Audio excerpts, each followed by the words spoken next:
പറ്റിയതിനി പറഞ്ഞിട്ട് എന്താ കാര്യം? നല്ല ജീൻസും ചെത്ത് ഷർട്ടും കൂളിംഗ് ഗ്ലാസും ഒക്കെ ഇട്ട് എത്ര അടിപൊളി ചെക്കന്മാരെ എന്റെ പുറകെ ബൈക്കിൽ നടന്നേന്നറിയോ?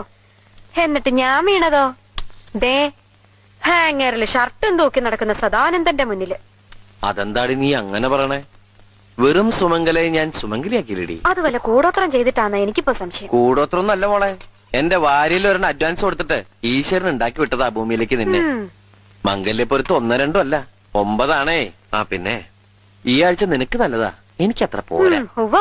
വരുമാനം കൊണ്ട് ചെലവ് നടക്കും, നല്ല കാലത്ത് ഗുണം ചെയ്യും, സ്വിച്ച് ഇട്ടാ ലൈറ്റ് കത്തും എന്നൊക്കെയല്ലേ? കളിയാക്കലൊക്കെ പിന്നെ. ഇന്നേ വരുന്ന ദിവസാ, നീ പോയി ശകനം നിന്നെ പിഴച്ചു കഴിഞ്ഞാൽ എല്ലാം തീർന്നു. പൊക്കെ പൊക്കെ പൊക്കെ. എന്താ ഈ പശു ഇങ്ങനെ കരയണേ? കഴിഞ്ഞ ആഴ്ച ഏലസ് പണിക്കരെ കൊണ്ട് മന്ത്രിച്ച് കെട്ടിച്ചാണല്ലോ. ഈ കരച്ചിലിന് ഏലസ് കെട്ടിയിട്ടൊന്നും കാര്യമില്ല. അതെന്താ? അതെന്ത് പറഞ്ഞ കരയണെന്നറിയോ? I love you. അടുത്തതിന് സമയായേ.